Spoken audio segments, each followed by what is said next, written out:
Hi all, here we are looking at the next two releases in the DC Comics graphic novel collection, parts 55 and 56. Number 55 is Superman for Tomorrow Part 2, and number 56 is Justice League Cry for Justice. Okay, we'll review both in turn, probably do two videos to time constraints. Okay, the first one then, Superman for Tomorrow Part 2. I did review the previous one, Part 1, in a previous video, which is available on my YouTube channel, so feel free to watch that at your leisure to sort of give you the gist of what the plot is of this one. I don't want to go into a massive rehash of what it was and repeat myself, but nevertheless this is part 2 of the story. Very quickly then, in a nutshell, while Superman was off planet, a huge amount of people suddenly just vanished into thin air, a bit like The Leftovers TV show, including Superman's Mrs. Lois. So obviously he comes back and wasn't there, feels guilty that he couldn't stop it, and he's subsequently obsessed with trying to find out what happened and bring everybody back. Okay, so part 2 picks up where he has pretty much figured out a way to go and find the people that vanished. He's acquired the machine that sort of set it off. In doing so, he's incurred the sort of opposition of the Justice League, specifically Batman and Wonder Woman. After Batman figures out what he's going to do, he sends Wonder Woman to the Fortress of Solitude to stop Superman, if you will. When she gets there, he's having none of it. So the two of them have a really quite rough fight, quite rough brawl, which is something you don't see every day. Superman and Wonder Woman beating the hell out of each other. It's quite a brutal fight, actually. There's a picture, one of the spreads from it here. You can see there, it's quite physical. You can see there Superman just gives Wonder Woman a huge backhander across the face and sends her flying. Obviously she's Wonder Woman, so she can take it, I suppose, but it's quite something you don't often see in a comic book, you know, men and women beating each other up. Nevertheless, you know, it's beautifully rendered by the art. You can see there Jim Lee's art, as always, is superb. All the colouring and all the pictures are superb. It's really well drawn, really vivid. One of my favourite artists, Jim Lee, easily one of the top 5 artists of all time, in my opinion, of course. It's all about opinions. So it looks a treat. And again, yeah, the plot. So Superman figures this out as he sort of fights Wonder Woman. The fortress goes into self-destruct mode. It collapses. Superman is sucked into the Phantom Zone, and there he finds the people that were taken. It transpires that the vanishing, if you will, was Zod's plot. He wanted to create an empire in the Phantom Zone. While Superman's in there, he discovers sort of constructs of his real parents, Jor-El and Lara, and obviously reunited with Lois as well. He finds a way to get everybody out of there and take them back. In doing so, he confronts Zod, has a huge fight with Zod. In true sort of Superman fashion, he still offers to save Zod's life. There's one bit at the end where there's sort of him and Zod are about to get sort of sucked through a portal into oblivion, and you know, he offers his hand to Zod, saying, you know, take my hand, I'll save you, and Zod doesn't want to know and just basically gets taken away. Afterwards then, when he's saved everybody and the world's a better place again, he sort of has an interesting point where Superman ponders to himself as he's rebuilding the fortress in a jungle setting. He says to himself, you know, I was there to save the world, as I always am, but when the end comes for me, who will save me when my end comes? Which is quite an interesting and quite downbeat way to wrap up a book like that, really. It's you know, you don't often see Superman sort of being sort of so pessimistic. He's usually a character that stands for hope.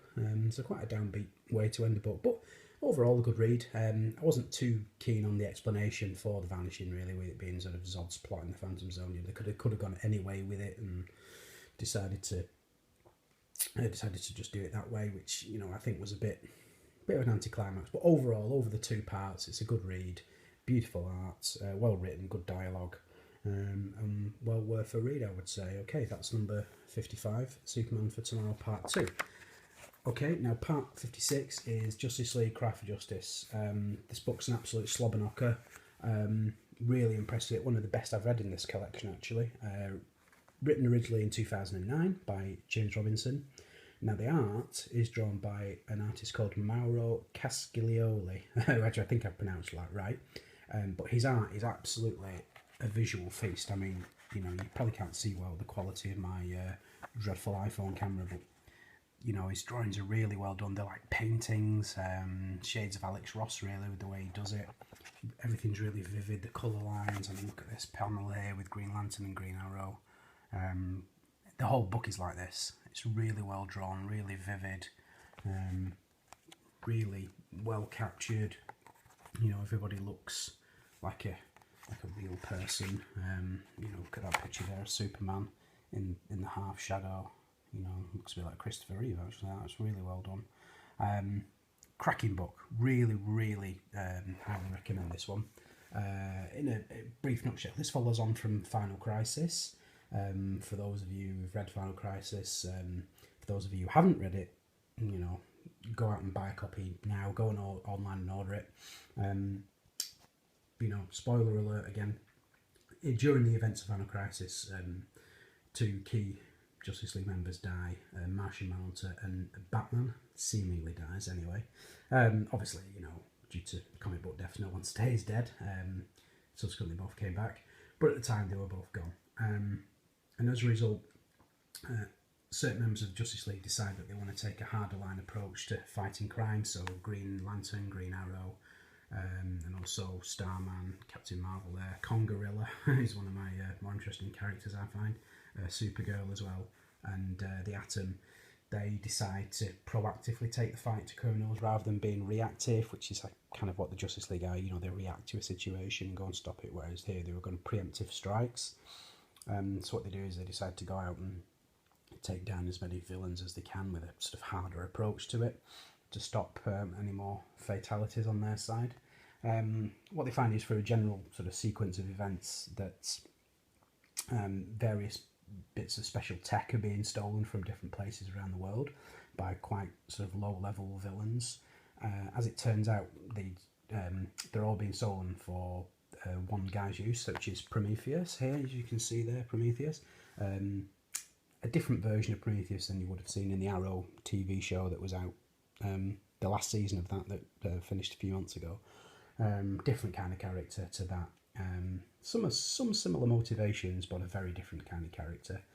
And what he does is his sort of grand master plan is he wants to take the Justice League out, and sort of bring them to their knees.